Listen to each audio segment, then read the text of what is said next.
Assalomu alaykum, qadrdonlar. Har doimgidek jonli muloqotimiz. Bu safargi jonli muloqotimizda xudo xolasa ko'plab vatandoshlarimiz Germaniyaga kelish imkoniyatini qo'lga kiritadi. Aynan bugungi jonli muloqotdan keyin. Shuning uchun bugun bizani asosan shu tinim bilmasdan ish beruvchilarni topadigan, ishga joylashtiradigan, hozirgi kunda juda ham ko'p vatandoshlarimizni Germaniyaga kelishiga sababchi bo'lgan Orif aka Ahmadaliyev. Bu faqat so'zda emas, gapda emas, bu real holat. Orif aka, assalomu alaykum, xush kelibsiz. Assalomu alaykum, Nodirbek, sizga ham rahmat. Har safar mana shunaqa yaxshi narsalarni tashkil qilib turasiz. Nafaqat bizga, hammaga foydali narsalar va bundan biz doim xursandmiz. Rahmat kattakon. Endi bugungi asosiy tashkillashtiradigan mavzularimiz qanaqa bo'ladi? Birinchi galda mana Orif aka chiqdilar. Biz video qo'yganmiz, ya'ni qarang. Prosta bugun ko'plar tushunmaydida qanaqa tartibda ushlashni. Instagramga video qo'yamiz, ko'rasizlar. Lekin Instagramda link yo'q, aktivniy. Chunki Instagram bu narsasi yo'q, linkni bosib kiradigan.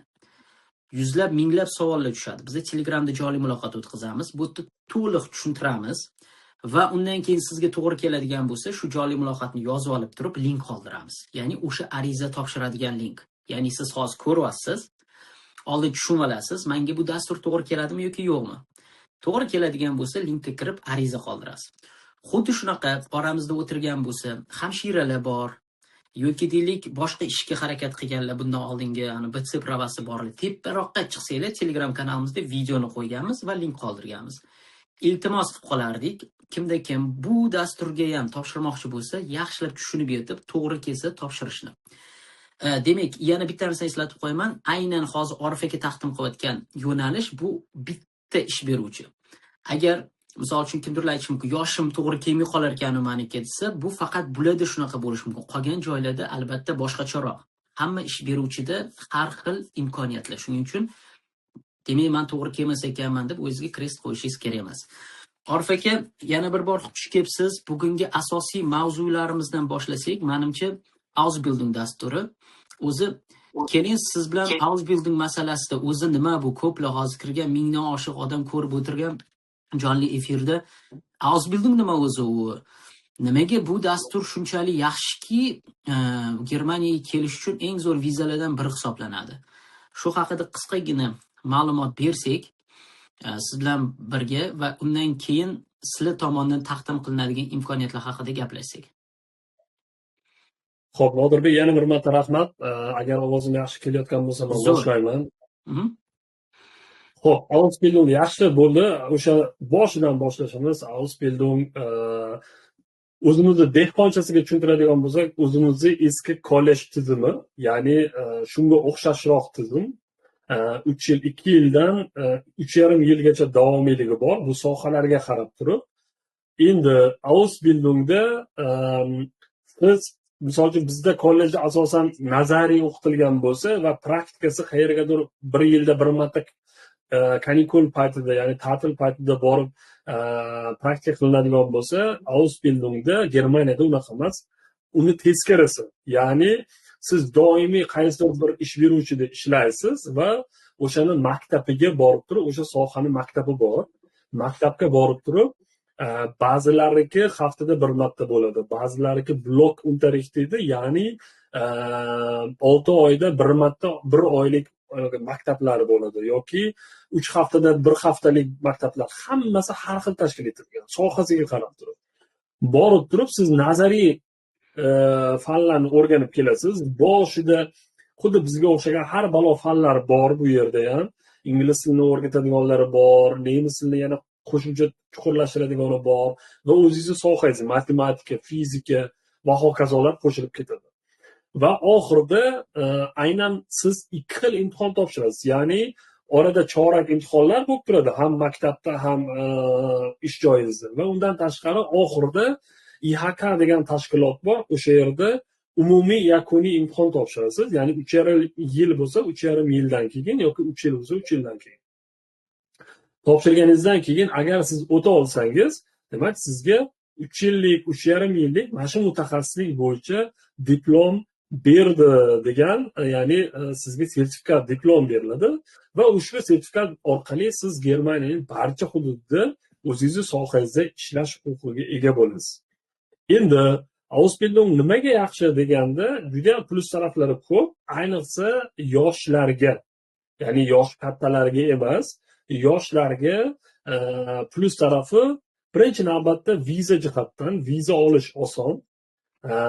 Termin, ya'ni elchixonaga hujjat topshirishda qanaqadir uzoq muddat kutilmaydi bunda va vizalar tez muddatda chiqadi.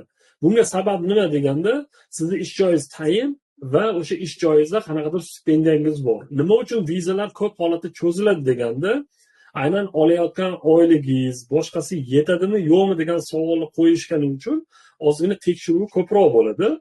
Bu Ausbildung desa unaqa emas. Unda o'sha shartnomangizda yozib qo'yilgan bo'ladi, tayyor mana shu summalar beriladi deb turib, bu yerda oylik olinmaydi, stipendiya olinadi. Har oyda siz maktabga borsangiz ham, ish joyingizda ishlashingiz ham stipendiya beriladi. Endi savol tug'ilishi mumkin, oldindan aytib ketaman. Misol uchun praktikaga borgan odam juda ham muhim ishlarni bajarmaydi. Lekin Ausbildungda siz o'sha boshida kelganingizda ozgina ish o'rgatishadi. Deyarli siz haqiqiy ishchi sifatida ishlaysiz bu yerda. Ya'ni ulardan kam ishlamaysiz. Kerak bo'lsa ulardan ortiq ishlaysiz. Kerak bo'lsa mayda-chuyda ishlari sizga qildiriladi.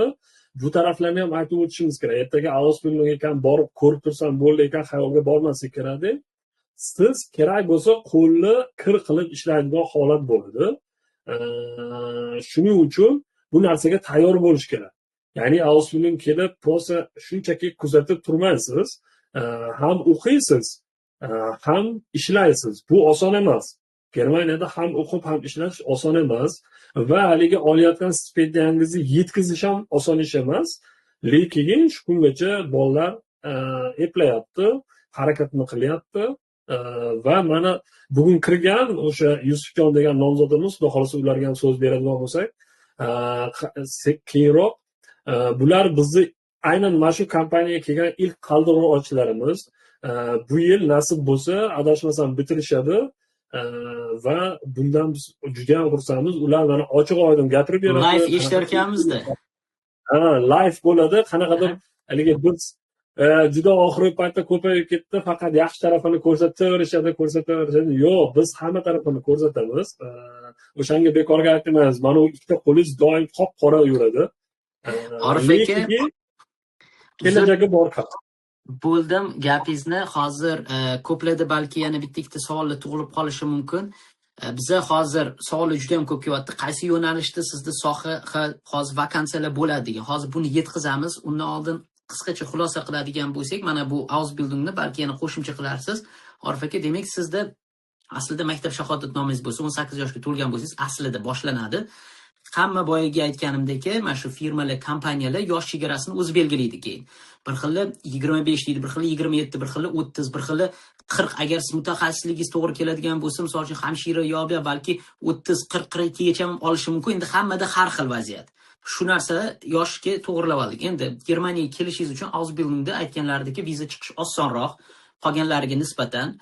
Endi eng asosiysi ko'plar o'ylaydi biz o'qishga topshiramiz deydi. Aslida ish beruvchi sizni oladigan bo'lsa, ular keyin o'qishga taqdim qiladi. Ya'ni Germaniyaga kelib turib, o'sha kollej dedilar boya, tushunarli bo'lish uchun xuddi kollejga o'xshagani, lekin sal boshqacharoq o'ta praktik qilasiz. Ham nazariy, ham amaliy faoliyat o'taganingiz uchun, ya'ni sizni o'sha o'qitgan ish beruvchingizga manfaatdor bo'ladi sizni to'liq o'qib chiqishingiz.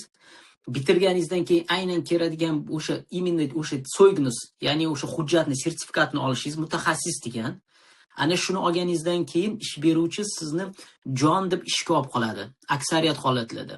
Nimaga? Chunki u sizni pul berib o'qityapti va sizga yana yashab, yeb, ichishingizga Germaniyada o'sha o'qish anoningizga pul beradi. Ya'ni bu degani Germaniyada qolish uzoq istiqbolini ko'ryapsiz. Bu orqali bitirganingizdan keyin ishli bo'lib qolasiz. Bitirganingizdan keyin o'zi o'qish jarayonida sizga Aufenthaltstitel beriladi, ya'ni siz tushunarli bo'lish uchun ID karta, yashash huquqi Germaniyada. Bu ID karta bilan siz, ya'ni sizda polni lastumlaringiz bo'ladi, ya'ni o'qib ham praktik qilganingiz hisobiga siz davolanishingiz mumkin.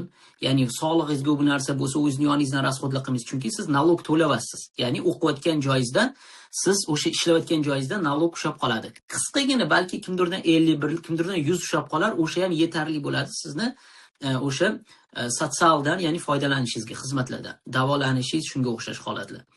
Endi demak, Ausbildungning plus tomonlari mana shu. Men o'ylaydiganim, viza chiqishida kelib mutaxassis bo'lishingizda endi minus tomonlari meni nazarimda haqiqatan ham o'qish kerak, haqiqatan ham ishlash kerak. Bu endi minus deb minus emas, hamma joyda bor narsa. Ausbildung dasturiga qarab turib juda ham qiyin bo'lishi mumkin. O'qish jarayoni kimdirlarda o'sha ishda qiyin bo'lishi mumkin. Shu narsaga chidash kerak kelgandan keyin vaqt o'tadi, 3 yil o'tadi, ketadi. Mana biz ham xuddi shu ishlarni qilganmiz, Xudoga shukr, kam bo'lmaganmiz. Bitirgandan keyin albatta mutaxassis sifatida Germaniyada yashash huquqi bu eng zo'r imkoniyatlardan bittasi. Bu sizga nimalarni beradi? Bu sizga avvalambor oilangizni, misol uchun uylanasiz, turmushga chiqasiz, oilani birlashtirish, olib kelish, farzand olib kelish, kerak bo'lsa mutaxassis bo'lib, keyinchalik alohida bugun video qilamiz. Ota-onani o'sha boshida aylanib qilib turib, mehmonga chaqirib turib, undan keyin sekin-sekin o'sha agar imkoniyatingiz bo'lsa yoki isbotlab bera olsangiz, ota-onani ham olib kelish imkoniyati ham bor. Bu Fachkraft, ya'ni farqi yo'q qaysinda Ausbildung qilsangiz. Endi Orif aka, agar yana qo'shimchalar bo'lsa, boyagi soha bo'yicha qaysi sohalarda bizda vakansiyalar bor? Undan keyin mehmonlarimizga savollarni beramiz. Misol uchun mehmonlarimizga qani ular nima deydi, qanaqa qiyinchiliklari bor va stoyt o'zi Germaniyaga Ausbildung qilib kelish yoki ne stoyt? Marhamat aka. Men qo'shimcha qilmoqchi edim. Bu yerda yana bitta plus tarafi bor. Siz Ausbildung davomida mana sotsial paketlarni to'lab borasiz. Ya'ni Rentenversicherung bor, soliq to'laysiz va hokazo va hokazo. Germaniya qonunchiligi bo'yicha 5 yil davomida siz agar pension fondga to'lab borsangiz, uzluksiz to'lab borsangiz 64 oymi shunaqa edi yo 60 oymi shunaqa edi. To'lab borsangiz, siz 60 oydan keyin Niederlassung Erlaubnisga hujjat topshirishingiz mumkin bo'ladi. Bu degani, ya'ni doimiy yashash, ko'p muddatli, har yili vizasi almashtiravermaysizda, ko'p muddatli vizani olish huquqiga ega bo'lasiz. Bu degani, siz Ausbildung davomida 3 yil, 3,5 yil to'lab qo'yganingizdan hisobga kiradi. Va undan keyin yana 1,5 yil ishlab bersangiz, ishlab turib o'sha soliqlarni to'lab qo'ysangiz, shu bilan sizda imkoniyat bo'ladi. Bu o'qishda-chi deydigan bo'lsa, agar men to'g'ridan-to'g'ri o'qishga borsamchi deydigan bo'lsa, lekin bizdagilar ko'p xato qilamiz. Men ham qilganman u xatoni. O'qishga kirgandan keyin biz needing job qilamiz, ya'ni qo'shimcha qayerdadir ishlaymiz, finansировать qilish uchun.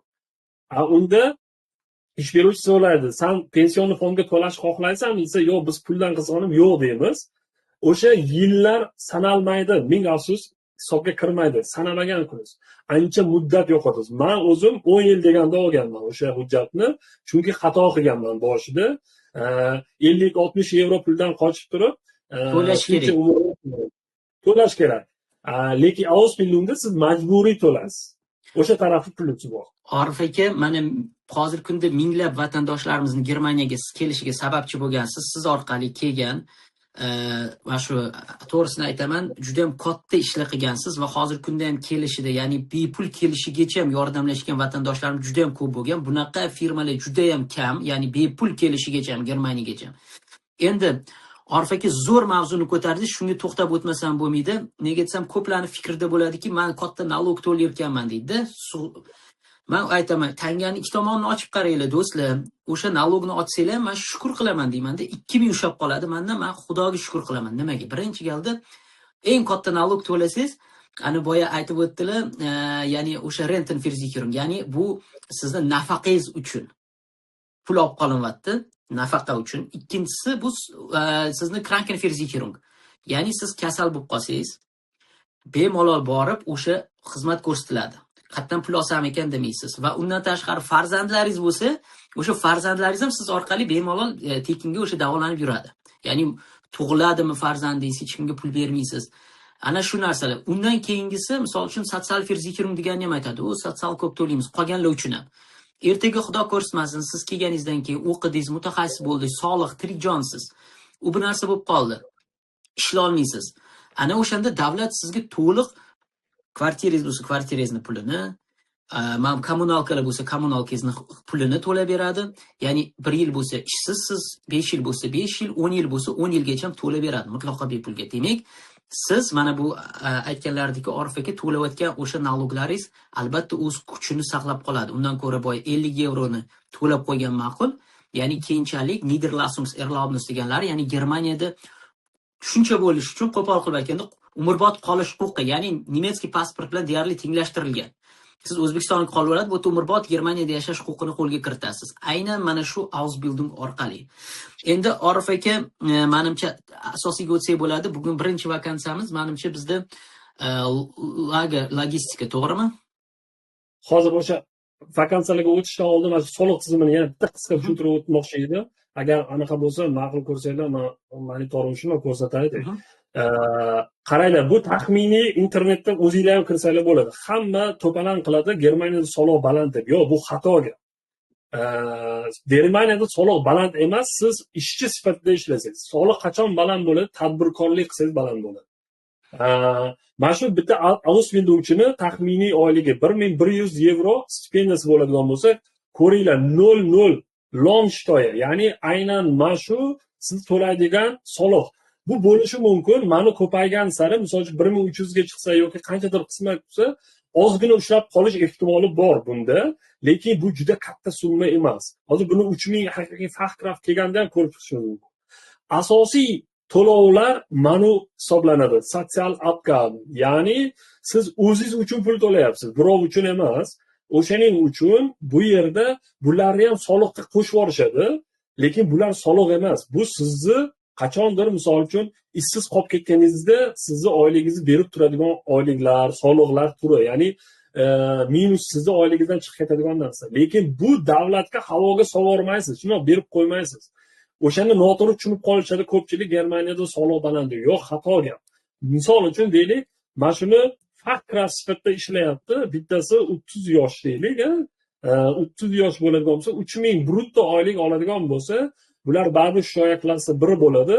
Berishni qilsak, mana endi 3000 dan mana shunisini siz soliqqa to'layapsiz. E'tibor bering. Ko'ryapsizmi? Qolgani nimani hisobiga ko'p pul ushlab qolinadi. Mana 3000 dan 2052 tegarkan qo'limga, voy bu 1000 yevro davlatga to'layman desa, bu xato gap. Siz 1000 yevro emas, 301 yevro, 300 yevro to'layapsiz davlatga. Lekin qolgani esa bu o'zingiz uchun to'layapsiz. Mana kasallik sug'urtangiz, bu majburiy. Mana ertaga pensiyaga chiqqaningizdan keyin Germaniyada buni ertaga sizga pensionni fonddan qozondan sizga ajratib beradi. To'g'ri, bu pulni bermaydi. Siz 279 dan to'lasangiz, agar bu yerda pensiyaga chiqsangiz, o 1000 atrofida oyiga pul chiqadi. Yoki bundan balandroq bo'lishi mumkin. Bular bu o'zingiz uchun investitsiya. Buni to'g'ri tushunish kerak. Ertaga ko'pchilik aytadi, shunday mani bruttodan mana uni minus qilib qo'yadi. Nimaga oylikni sizlar bruttoda berasizlar deydi. Biz nettoda berishga bizning haqqimiz yo'q. Nettoda berayotganlar ular ahmoqlar bo'ladi. Men ochiq aytaman. Chunki mana hamma individualniy bo'ladi. 4 ta farzandli bo'lsa, ertaga nima bo'ladi? Bu yana kamayadi. Mana yerda misol uchun agar bu yerda oila qurib, klassingizni 3 qilib turib, 2 ta farzandli bo'lsangiz, mana o'zi 43 yevro pul to'layapsiz xolos davlatga. Qo'lingizga o'sha ko'payapti bu narsa. Mana sug'urtangizga ham o'shandan 250 to'layotganingiz, 2 ta bolangiz, oilangiz bo'lgani bilan ham 250 to'layapsiz. Bu narsani ko'pchilik noto'g'ri qabul qilyapti-da. Bu narsani u negativchilarga aytib qo'yaverasizlar, mana oldimga jo'nataverasizlar, qo'pol qilib aytganda. Mana undan buni ayirib qo'ymanglar. Sizlar mana undan, mana uni ayirsangiz, o'shanda sizlar haqiqiy ko'zinglar ochiladi. Mana summalar bu o'zingiz uchun sarflaydigan summa. O'shani eslab men yana hayron qoladiganim, yangi keladiganlarni ham diqqatiga yetdi. Voy, men nolog ko'p to'layotganman deydi, lekin videolar qo'yishni hozir blogerlar juda ko'paydi, boriga yaxshi, shukr qilaman, lekin tushunmasdan qo'yish bu albatta ko'pligi minusga ishlashi mumkin. Lekin aytmaydi, baraka topkur, men kecha farzandli bo'ldim, bir tiyin to'lamasdan xursand bo'lib o'zligi video qo'yishadi, bir hafta, 2 haftadan keyin voy, nologlari ko'p ekan deydi. Farzand mana ko'rdingiz, bir tiyin to'lamadingiz, olib chiqib ketdingiz, hech kimga pul berish kerak emas yoki o'sha farzand tug'ilgandan keyin to katta bo'lguncha dorilar mutlaqo bepulda, retsept bo'yicha vrachga borasiz, vrach tekinga ko'radi va aptekaga tushasiz. Retsept bo'yicha bolam dorisi Germaniyada tekinda. Qatdan pul olsam ekan deb yurmaysiz. Vot, shunga o'xshagan narsalarda bu o'sha sizga o'zingizga ajratilgan to'layotgan narsalar, bu o'zingizga albatta qaytadi. Men bilmayman, bir yilni o'zida 4 marta mana bu yil MRT qildirib turgan bo'lsam, shunga o'xshagan ko'ringlardan o'tgan bo'lsam, menimcha 5-6 barobar ko'p chiqib ham ketdi bu narsa.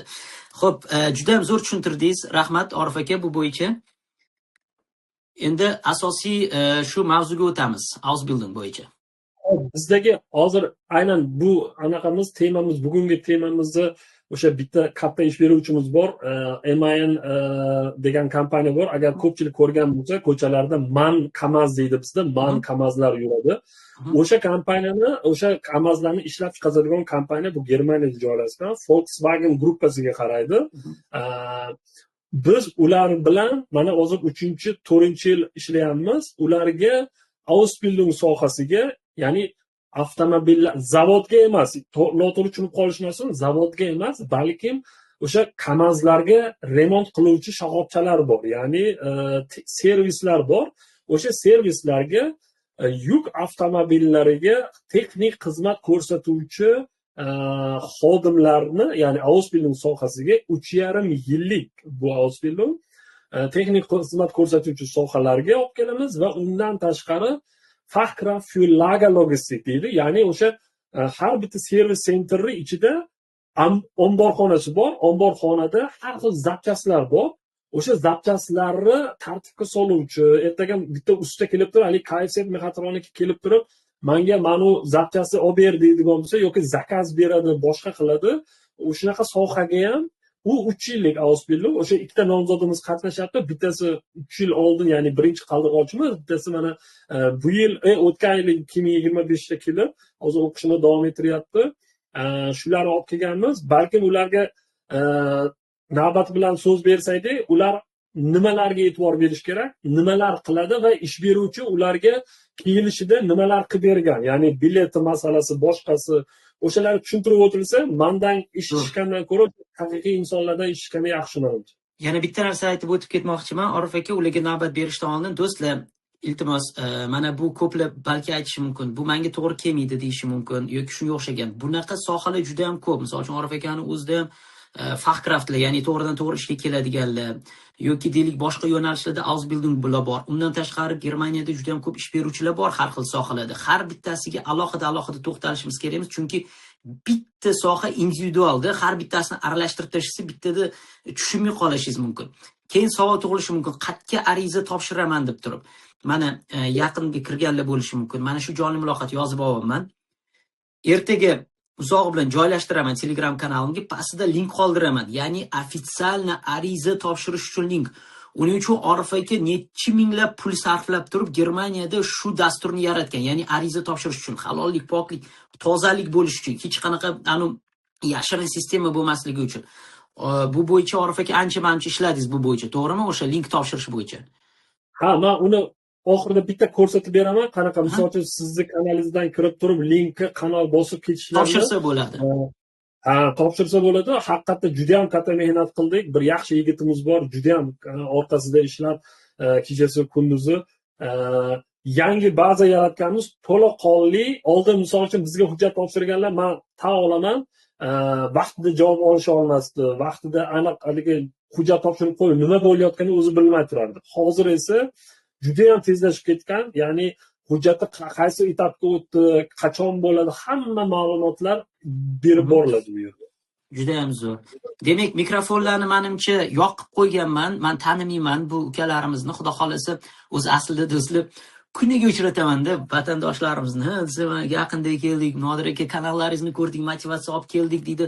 Xursand bo'laman. Mana xuddi shunaqa ukalarimizdan ikkitasini taklif qilganmiz. Marhamat, mikrofoninglar yoqiq, o'zingizlarnikini yoqib turib kirib qo'shilishinglar mumkin.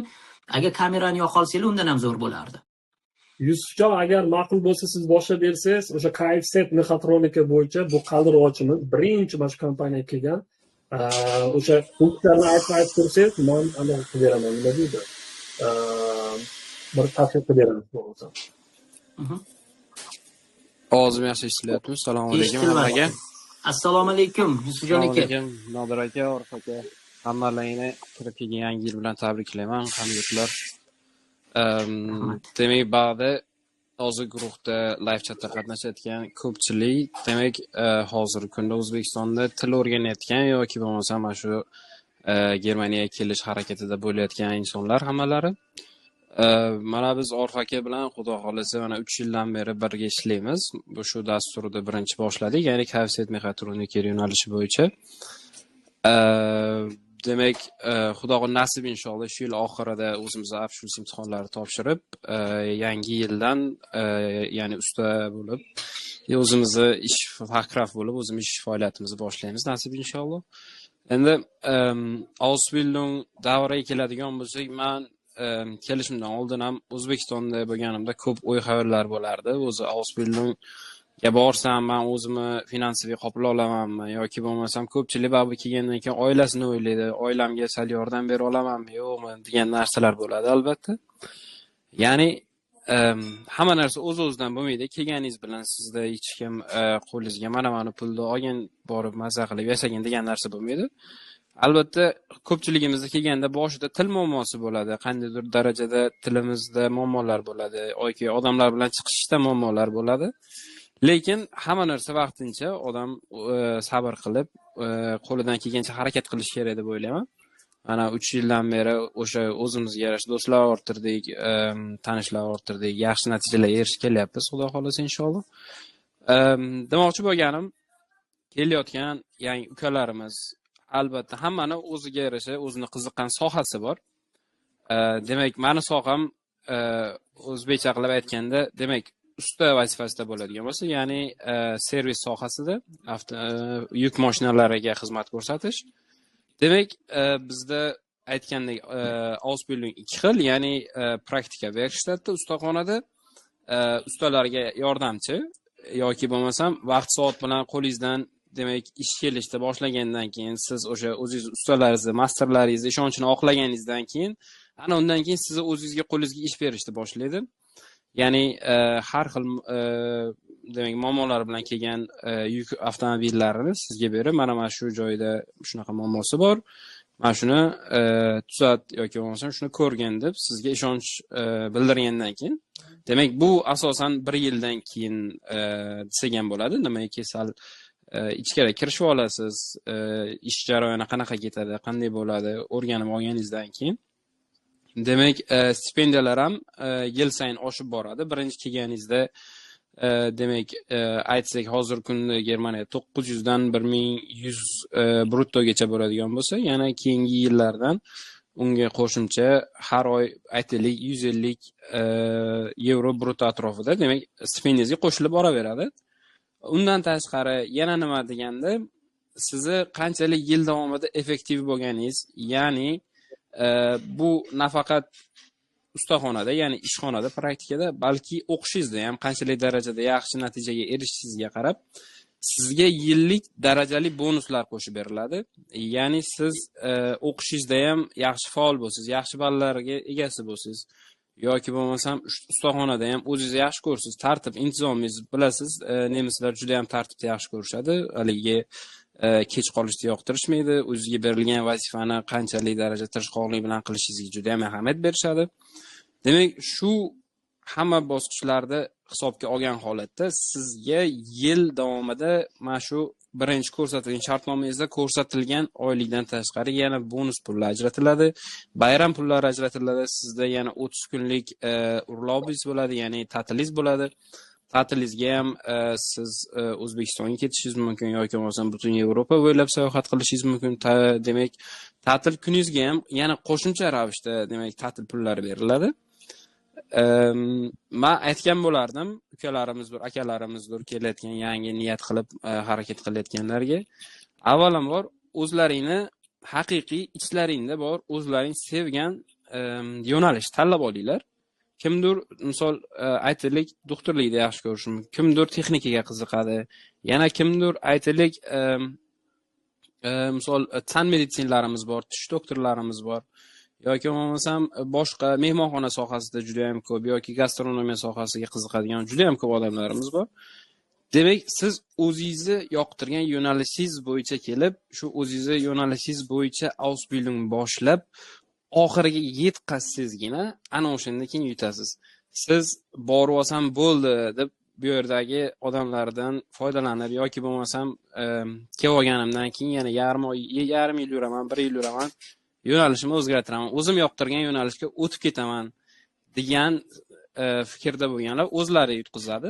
Sababi demak, shartnoma tuzilgandan keyin siz o'sha shartnoma bo'yicha o'z vazifangizni bajarishingiz kerak. Ya'ni o'rtada turgan odamni ham qora qilmasligingiz kerak. Oddiy qilib aytganda, bizda chiroyli so'z podvodit qilmaslik kerak. Demak, dono xalqimiz aytganda, intilganga tole yor. Harakat qilinglar hammalaring, nasib bo'lsa, demak men o'zim Frankfurt shahrida Ausbildung qilaman. Ko'plar birinchi uchib keladigan shahar. Ko'plar bilan ko'rishamiz, bayramlarda Nodir aka bilan ham ko'rishamiz, Orif aka bilan tez ko'rishamiz hammalari bilan. Demak, bu yerda o'zbek hamjamiyati juda ham chiroyli shakllangan, ko'z tegmasin. Demak, har yig'ilishlar bor, hammasi yaxshi. Demoqchi bo'lganim, yaxshi niyat, harakat qilinglar, qo'llaridan kelgancha o'zlaringni borlaring beringlar. Demak, juda ham katta finansiy yoki bo'lmasa millioner bo'laman yoki milliarder bo'lib ketaman degan xayolda bo'lmanglar. Ya'ni nimaga bunaqa demoqchimanki, kelayotgan odamlar juda ham ishonib qoladi. Men oyiga 2000-3000 euro pul topaman. Shunaqa, uni 12 ga ko'paytirib, keyin oyiga bunday bo'lar ekan, bunaqa qilib boraman, bunaqa qilib boraman. Bo'ladi hammasi, inshaalloh bo'ladi, lekin hammasi vaqt soat bilan. Shuning uchun boyib ketmaydi. Birdaniga hech kim boyib ketmaydi. Mana tushunish kerak bu narsani, realni qarash kerak. Kelgandan keyin barchani dunyoqarash kengayadi. Men ham boshida kelganimda bu baland binolar ko'rib ertakda yurgandek bo'lganman. Demoqchi bo'lganim, vaqt hamma joyda o'ziga yarasha tosh tarozisi bor. Demak, men ham hozir sizlarga chiroyli gaplar gapirganim bilan Dushanba kuni sahar bilan turib borib, yog'da ichida ish qilaman. Hamma yog'im qop-qora bo'ladi. Yoki bo'lmasam og'ir yuklar ko'taraman, boshqa qilaman. Ya'ni bu deganimki, gapirish bilan amalda qilish o'z doim ikki xil farq qiladi. Demak, siz ruhan va jismonan tayyorsiz. Demoqchiman. Demak, siz ustachilikka qiziqasiz, mexanikaga qiziqasiz. Rosa ham ishtiyoqingiz bor. Yoki bo'lmasam uyingizda mana shu yoshligingizda velosipedingizni chaygansiz, yoshingiz o'tgandan keyin bobongizni mashinasini u yog'ini chayib, bu yog'ini chayib, balonlarni o'zingiz almashtirasiz, boshqa. Shunaqa qiziqishingiz bormi? Demak, bu yo'nalish sizniki. Siz shu yo'nalishda o'zingiz kelajagingizni topa olasiz va qatga borsiz, o'sha joyda demak, o'zingizni qandaydir ma'noda o'zingiz hurmatingizga erishasiz va eng kattasi o'zingizdan keladigan ukalaringiz bo'lishi mumkin, qarindosh urug'laringiz bo'lishi mumkin. Ya'ni butun o'zbek millatiga nisbatan bo'lgan fikrni shakllantirishga sababchi bo'lib qolasiz. Demak, men o'zim ishlayotgan ustaxonada bitta o'zbek bo'ladigan bo'lsam, yonimdagi barcha, demak, boshqa millatda bo'lishi mumkin, nemis bo'lishi mumkin. Barchasini fikri, demak, menga qarab turib, bizni o'zbek millatiga fikri shunaqa shakllanadi. Demak, men o'z vaqtida ishga bormasam, doimiy kech qolsam yoki bo'lmasam o'zimni ishimni oxirigacha qilmaydigan bo'lsam, demak, o'ylashadiki, ha, demak, o'zbeklardan olish xato ekan yoki bo'lmasam, mana bittasini oldik, kuydik. Bu ishni ikkinchi marta qaytarmaylik degan narsa nemislarda juda ham prinsipial olishadi bu narsani. Ya'ni siz qilgan bitta kichkina xatoyingiz o'zingizdan keladigan keyingi ukalaringiz shu kasbga sizni qiziqishingiz yo'qmi? Qilmoqchi emasmisiz? Keling. Qo'ying, undan ko'ra mana shu yonib turgan ukalaringiz sizdan keyin kelib shu joyda unib, o'sib, o'zini hurmatiga erishsin. Taklif qilganlaring uchun kattakon rahmat. Sizga ham kattakon rahmat ekan.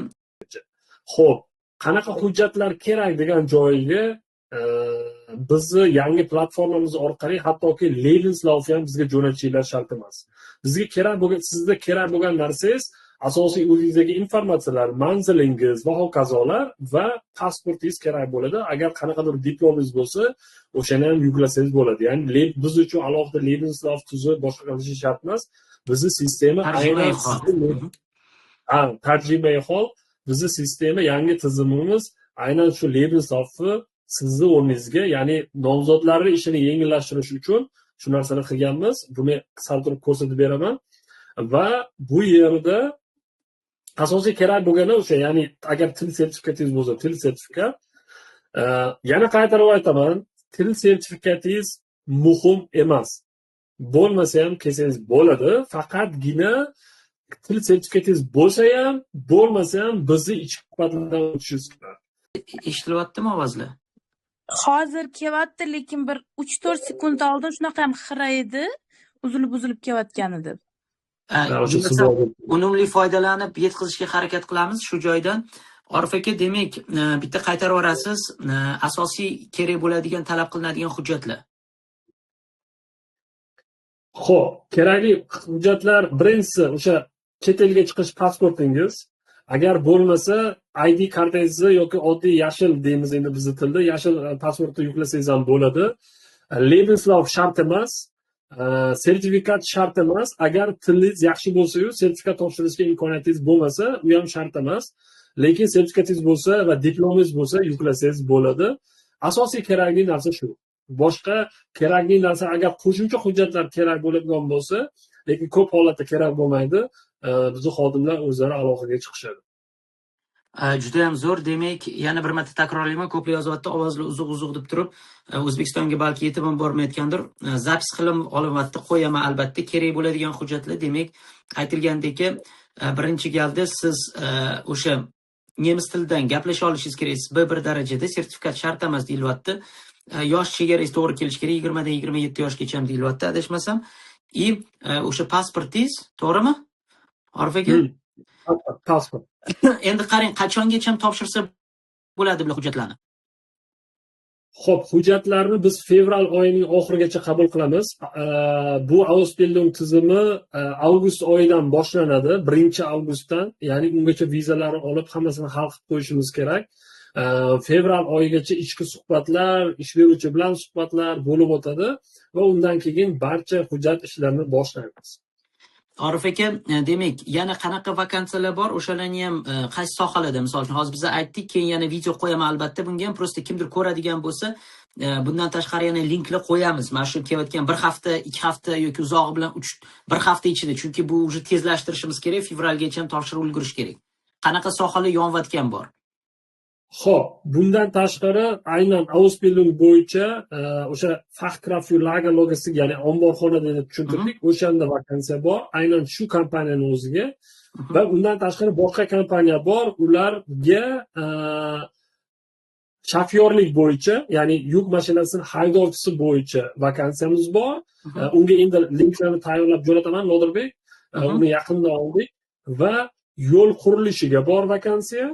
Yo'l qurilishi, demak, hozir aktualniy, to'g'rimi? Bu aktualniy. Buni linklarni tayyor, hamma narsasi yo'l qurilishi. Undan tashqari tayyor qo'yib yuborsam kerak shu kunlarda bitta. Shunday. Undan tashqari haqiqiy uy qurilishi bo'yicha Ausbildung bor, aynan qurilish sohasida. Xo'p, qolgan Ausbildunglar endi etap-etap o'sha avgust oyigacha yana qo'yib boramiz. Ular hali aniqasi soni kelmagan, shuning uchun qo'ya olmay turibmiz. Do'stlar, demak, qaytaramiz yana bir marta. Bugungi jonli muloqotimizdagi hozirgi kundagi bor vakansiyalardan boyaga aytdik, ya'ni o'sha yuk mashinalarga xizmat ko'rsatish birinchisi hozirgi kunda aktualniy. Yo'l qurilish sohasida, ya'ni o'sha Germaniyada bilasizlar, yo'l magistral shunaqa qurilish sohasida Ausbildung bor. Uy qurilish sohalarida bor.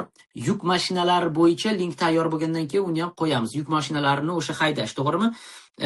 LKV Fahrer deyiladi, ya'ni buni plus tomoni eng zo'ri, siz Germaniyaga kelib turib, pravasiz bu yerda o'qitasiz. Chunki yuk mashinasi prava olish Germaniyada juda qiyin va qimmat hisoblanadi. Siz hammasini ham bu yerda ham o'qiysiz, ham praktika qilasiz, shuni hisobiga ham maosh ham olasiz, o'ziga yetadigan. Bu narsani unutmang, hammasiga menimcha bir xil, to'g'rimi? Til daraja sertifikat bo'lmasa ham B1 darajada gaplasha olish kerak. Ha, ichki suhbatlardan o'tsa bo'ldi. Ichki suhbatlardan o'tishingiz keraksiz. Bu degani faqat umuman til bilmaganlar befoyda topshirib yurmanglar. Ertaga o'zingizni ham vaqtingizni olasiz xolos. Til bilgan, o'ziga ishongan, lekin sertifikat olishga imkoniyati bo'lmaganlar bor. O'shalarni ham chetda qoldirmaslik uchun qilganmiz bu narsani. Juda zo'r imkoniyat. Menga juda ham ko'p savollar keldi. Aka, men sertifikatimni B2 ga yoki B1 ga mayda yoki aprelda topshirar ekanman, lekin men til bilaman deydiganlar uchun bu juda ham zo'r imkoniyat. Albatta til o'qishda to'xtamang va jonli suhbatga ham tayyorgarlik ko'ring bir vaqtni o'zida. Suhbat oson bo'lmaydi, nemis tilida bo'ladi, adashmasam.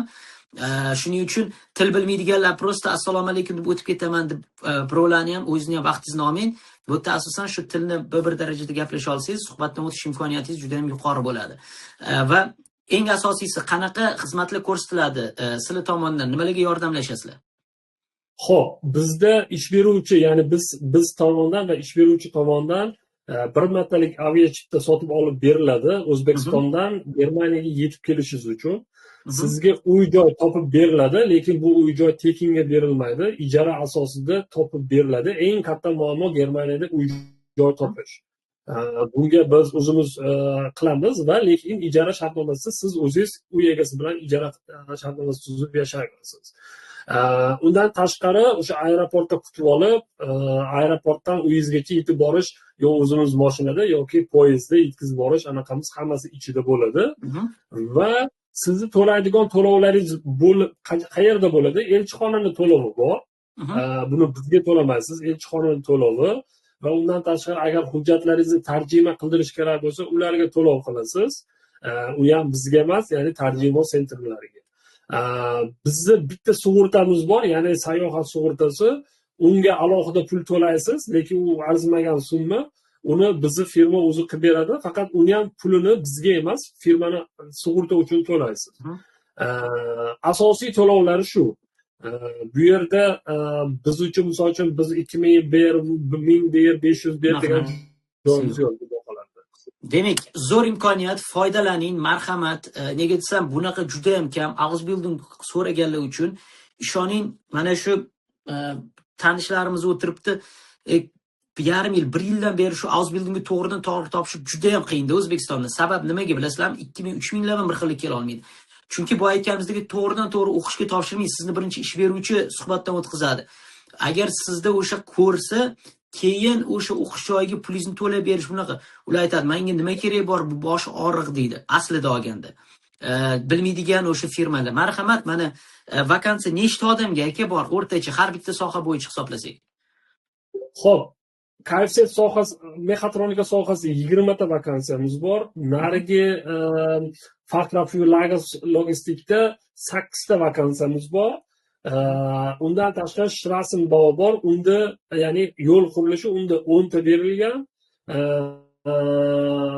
Yuk haydovchisi, yuk mashinasi haydovchisiga 5 ta vakansiya berilgan. Chunki bu birinchi marta qilishi o'sha firmani sinab ko'rmoqda. Asosiy hozirgi aktualligimiz shu. Orif aka, yana qanaqadir Fachkraftlar uchun qachon ochiladi ish joylar to'g'ridan to'g'ri ishga? Xo'p, Fachkraftga aynan mana shu KFC mexatronika bo'yicha bor. Agar siz O'zbekistonda hech bo'lmasa yengil avtomobillarni remonti bilan kamida 2 yil shug'ullangan bo'lsangiz va bu to'g'ridan to'g'ri ishga, do'stlar.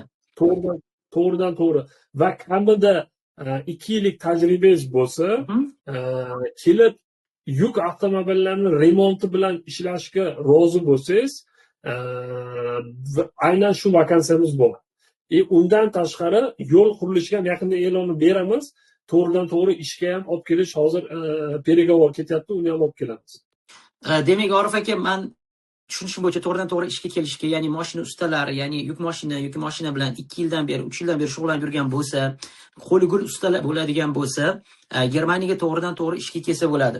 Endi informatsiya o'rnida, aka, bularning yosh chegarasi nechi? Xo'p, bularda 20 yoshdan deymiz. Endi 20 yoshli odam tajribasi qanaqa bo'ladi, men to'g'ri bilmayman. 20 yoshdan 40 yoshgacha deb belgilab qo'yilgan. Demak, marhamat, 20 yoshdan 40 yoshgacha ham haqiqatan ham bu juda ham yaxshi imkoniyat. Qanaqa qo'llar diplom bo'lish kerakmi? Naqbay, chunki Fachkraft vizaga. Bunda aynan avtomobillarga texnik xizmat ko'rsatish sohasida diplomingiz bo'lishi kerak. Kollej diplomi bo'lsa yaxshi bo'ladi. Juda ham zo'r. To'g'risini aytaman, bu juda ham zo'r imkoniyat. Kollej diplomi bilan, ya'ni siz aynan shu sohada avtomobillarga texnik xizmat ko'rsatish kollej diplomi, 2 yillik ish tajribangiz bor. Haqiqatan ham bo'lsa, to'g'ridan to'g'ri ishga kelsangiz bo'ladi. 20 dan 40 yoshgacha ham o'rtacha belgilangan. Marhamat, bundan ham foydalanishingiz mumkin. Balki buni ham link tayyor bo'lsa, keyin alohida qo'ysak bo'ladi, to'g'rimi? Bo'ladi, buni ham link tayyor. Yana bitta ish, anaqa to'g'ridan to'g'ri ishga bor. Agar siz O'zbekistonda quvurlarni yotqizish, ya'ni tashqi quvurlarni yotqizish, uyi tagida misol uchun kanalizatsiya, atatliyni quvurlarni yotqizish bo'yicha tajribangiz bo'lsa, hozir как раз bizda ish vakansiyasi bor, 5 ta odamga, ularga ham qabul boshlangan, ularni ham men sizga linkini jo'nataman hozir. Aynan o'shalarni ham qilsak bo'ladi. Til daraja bu boyagi pastligiga. Til darajasi A2 dan tepasi bo'lsa yaxshi bo'lardi. A2 dan boshlab turib, Sertifikat emas, gaplasha oladigan.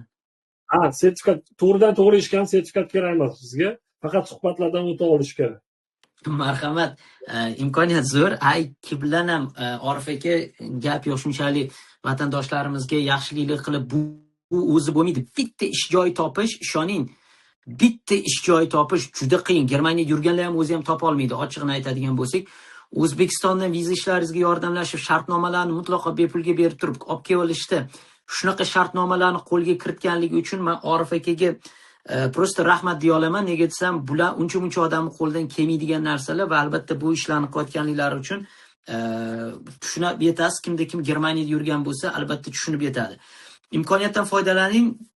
Bu ishlar bo'yicha alohida linklar bersangiz, aynan shu Telegram kanalda ariza topshirish uchun linklarni qo'yib boraman. Diqqatli bilan e'tibor bering. Faqat o'sha linklarga ariza topshirayotganingizda adashib boshqasiga shunga topshirib qo'ymaysiz. Shunda to'g'ri topgan bo'lasiz. Nomi yoziladi, dasturni o'sha dasturga topshirasiz. Nomi yoziladi, o'sha dasturga topshirasiz. Fachkraft vizaga, ishchi vizaga esingizdan chiqazmang. Diplomingiz aynan o'sha sohada bo'lishi kerak. Misol uchun avtomobillar sohasi bo'yicha texnik xizmat ko'rsatish avtomobillarga. Kollejni bitirgansiz, 3 yil O'zbekistonda va ish tajribangiz bor. Xuddi shunaqa qolgan sohalarda yoki undan oldin mana tepada hamshiralar ishlayotgan bo'lsa, mana mediklarimiz sal tepaga chiqsanglar, hammasiga qo'yganmiz biz linklar. O'shanga misol uchun bu Orif akaga hamshiralar topshirib o'tirishi bu befoyda bo'lib qolishi mumkin. Imенно o'sha tepada bordi. Balki Orif akani o'zida ham hamshiralar bo'lsa, alohida qo'yamiz. Shuning uchun iltimos diqqatli bilan qarating. O'sha topshiradigan arizalarni o'zini yo'nalishi bor, tekshiradigan odamlar har xil. Men Germania Life hech qaysi arizaga aralashmayman. Hech kimni tanlashda bosim o'tkaza olmayman. Ish beruvchining o'zi, ya'ni nemislarning o'zi tekshirib sizni oladi. Shu narsasi ham bor. Men tanish bilish, Orif aka mana shu tanishingni oling deydigan narsa yo'q. Kimdirni o'tkazish. Shuning uchun bu juda ham yaxshi imkoniyat, ochiq va prozrachni qilingan. Orif aka, ana bo'lmasa savollarga o'tamizmi? Savollarga o'tishdan oldin mana shu link tizimini bitta tushuntirib beray. Biz aynan Germania Life firmasi uchun alohida link qilganmiz. Ya'ni aynan bu aralashib ketmasligi kerak, boshqa joyga kirib ketmasligi kerak. O'sha linkka kirsanglar, bu bot bilan bog'langanini hisobiga, Telegram bot bilan bog'langan hisobiga avval bizni kanalda bog'langan uchun registratsiya so'raydi. O'shaning uchun yana noto'g'rilik orqaga qaytib ketib qolmasligi kerak. Agar usiz qiladigan bo'lsa, biz analiz qilolmay qolamiz, Nodirbek. O'shaning uchun alohida buni tushuntirib o'tishim kerak. Agar ruxsat bersanglar, men mana shuni bitta link ko'rsatib bersam. Sizda aynan Telegram kanalida, German Life kanalida mana shunaqa e'lonlar berilgandan keyin hujjat topshirish linki bo'ladi. Xuddi mana shu, misol uchun bitta misol uchun oxirida 2020 bu Germania Life link hisoblanadi. Shuni ichiga bossangiz, bot ishga tushadi. Yana hayron bo'lmang, nimaga botga o'tib ketdi-da? Bu o'sha orqasida IT anaqalarimiz shu narsani qilishgan. Boshlasangiz, aynan kanalga registratsiya bo'lganmisan deydi. Ya'ni ham Germaniya Life kanaliga, ham biznikiga o'tishingizga majbur bo'ladi. Nimaga? Bot o'shanga bog'langan. A'zo bo'lgandan keyin o'zi sizga orqaga bitta qaytsangiz, bitta tekshirish berasizda, tekshirish bergandan keyin sizga haqiqiy mana registratsiya linkiga dostуп beradi. Registratsiya linkiga shuni ochganingizdan keyin bu yog'i faqatgina sizdan talab qiladigan narsa. Mana shu tarafini juda ham yaxshilab o'qib chiqishinglar kerak. Mana o'zbek tilida xohlasanglar o'zbek tilida o'rganib olasizlar. Sizda hujjat topshirishda qaysi informatsiyalar qo'lingizda bo'lishi kerak? Pasport raqamingiz bo'lishi kerak, telefon raqamingiz, rasmingiz 3-4 ras. Pasport, agar til sertifikat bo'lsa, bu diplom bo'lsa, diplom va pochta indeksi. Agar shular bo'lsa, shuni bossangiz, o'zi qarang. Bu yerda shunaqa qilib qo'yilganki, hattoki mana deylik, orif deylik, o'zi sizda mana bu tarafda agar kompyuterda to'ldirayotgan bo'lsangiz, live holati ko'rinib turadi. Ahmad Aliyev, misol uchun deylik, o'zi ko'rinib turadi. Rasm qo'ysangiz, rasm ko'rinadi. Agar telefonda ko'rayotgan bo'lsangiz, buni endi kattalashtirsa, pastga tushib qoladi. Mana o pastrog'ida ko'rib turasiz bu tarafda. Endi men hozir kompyuter variantini ko'rsatib turaman. Oxirida xuddi shuni bu etapni to'ldirganingizdan keyin keyingi etapga o'tib ketasiz. Ungacha o'ta olmaysiz. O'shaning uchun oxirigacha olib boring. Bu yerda mana informatsiya kirgizgandan keyin diplomlar kirgizadi, pasport kirgizadi va hokazo va hokazo. Shu narsalar esdan chiqmasin. Bu yerda yaxshiligi Nodirbek nimani to'ldirayotganini ko'rib turadi. Qanchalik siz ko'p informatsiya kirgizsangiz, ertaga birinchi bosqichdan tanlab olish imkoniyati shunchalik baland bo'ladi. Agar uni to'ldirmasangiz, ertaga keyin qiynalib qolasiz. Mana Andijon deylik, mana Ledik, hammasi ikkita yoki qayna kimda to'ldirib tashlayverasiz. Farzandsiz misol uchun oris@mail.ru deylik, taxminan deylik. Mana rasmlar misol uchun tanlash mumkin. Qayerga nimaga qo'yishingizga bog'liq. Deylik, mana shuni oladigan bo'lsa, endi yigitimiz rasmini qo'yib turamiz. Agar rasm katta hajmda bo'lsa, uni ham qabul qilmaydi. Har bitta hujjatni ham 2 megabaytdan anaqa qilib qo'ygan. Agar mabodo hujjatingizda razmeri katta bo'lsa, o'sha tavsiyanoma ham berilgan. Qaysi sayt orqali siz uni kichikaytirib olish haqida. O'tib ketaverasiz, oxirida shu topshirganingizdan keyin deylik, endi mana misol uchun mana shu yerda taklif qilingan. Ya'ni agar hozirgi rasm katta bo'lgani uchun nima bo'ldi endi? Mana rasmni kichikroq qilib ber deydi. Mana. Va buni o'zi formatini siqib beradi. Formatini siqib beradi. Ya'ni bu taklif, xohlasangiz boshqa joyda o'zingiz qildirishingiz mumkin. Muhimi siz boshqa joyga o'tib ketishingiz kerak. Ya'ni ikkinchi etapga o'tish uchun aynan shu narsalarni o'tib ketishingiz kerak bo'ladi. Bo'lmasam o'tolmay qolasiz bu holatda. Tushunyapsizmi? Shu narsalar esdan chiqmasin. Iltimos shu narsalar albatta kirib topshirib chiqinglar. Oxirida diplomlarni yuklaganingizdan keyin sizga hujjat topshirildi, hujjat topshirdi deydi va undan keyin sizga biz hujjatlaringizni tekshirib chiqamiz. Ha, bu to'g'ri keladi, hujjatlar yaxshi, til darajasi demak A2 deb beribdi, demak yoki B1 deb beribdi, bu bilan suhbat qilsak bo'ladi deb turib xabar jo'natsak sizga elektron pochtangiz orqali va telegramingizga avtomatik holatda xabar boradi. Ya'ni siz elektron pochtani man kamdan-kam yoki parolimni esim chiqib oldi, boshqa bo'lib turmaydi. Siz Telegramdan ham xabar olib turasiz. Doimiy ravishda. Har bitta bosqichda o'tganingizdan keyin sizga elektron pochta orqali xabar boradi yoki Telegram orqali. Va hujjat yuklashingiz ham aynan shu anaqalar bo'yicha bo'ladi. Juda zo'r. Juda zo'r qilingan Orif aka, oddiy, sodda. Agar oddiy mana shu narsadan foydalanishni o'rganishingiz kerak, siz elektron pochtangizni ham to'g'rilab qo'ying. Germaniyada faqat elektron pochta orqali ishlanadi. O'sha chiroyli qilib, maslahatim elektron pochta, raz Germaniyaga kelmoqchimisiz, bir xil familiya ismi bilan qilib qo'yadi. Uzun qilib KXL bilan u nemis xato terib qo'ysa ertaga xato ketib qolishi mumkin. Shuning uchun optimalni chiroyli qilib qo'yganingiz ham ma'qul. Elektron pochta juda ham muhim. Orif aka, zo'r qilingan. Buni menimcha alohida kesib yana Telegramga ham qo'yib boramiz, shu aynan mana shu joyini to'g'ri to'ldirilish uchun. Iltimos diqqatli bilan to'ldiring. Talabgorlar ko'p bo'ladi. Siz qanaqa to'liq ma'lumot beradigan bo'lsangiz, shuncha imkoniyatingiz yaxshilanadi. Shuning uchun albatta bu narsani qo'lga kiritish kerak. To'g'risi, bu vizani qo'lga kiritishingiz kerak. Maslahat berardim, ertaning o'zida yo Germaniya Live kanallarimizga ham, o'quvchilarga ham bizning menejerlarimizni o'sha berishga tezroq va tezroq harakat qilishga. Chunki bunaqa imkoniyatlar juda ham kam. Orif aka, yana yetkazadiganingiz bormi yo savollarga o'tsak bo'ladimi? Yo'q, bo'ldi. Menimcha endi asosiy qismini aytib bo'ldik. Endi mabodo savollari bo'lsa, albatta biz tayyormiz. Shu joyga hozir demak zapisni o'chirishimdan oldin, chunki qancha uzun bo'lib ketsa yuklash ham qiyin bo'ladi kanalga.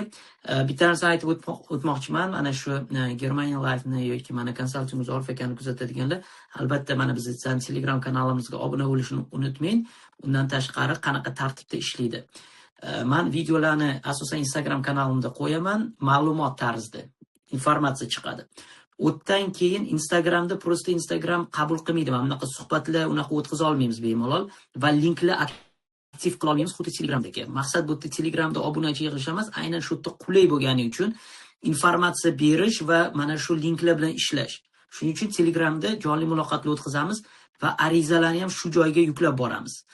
Bundan keyin ham 2026-yilda ham xudo xolasa 100 lab vakansiyalar bo'ladi. Oddiy bitta Orif akani o'zlarida bunaqa ish beruvchilar juda ham ko'p. tartib intizom bo'lishi uchun aynan shunaqa yuklab boramiz. Bu safar sizniki chiqmadimi? Keyingi safar balki aynan sizni mutaxassisligingiz bo'yicha chiqib qolishi mumkin. Shuning uchun bu holatda o'ylaymanki aktiv bo'lasizlar. Nasib Germaniyada sizlar bilan ko'rishguncha. Demak, zapisni o'chirib savollarga o'tamiz.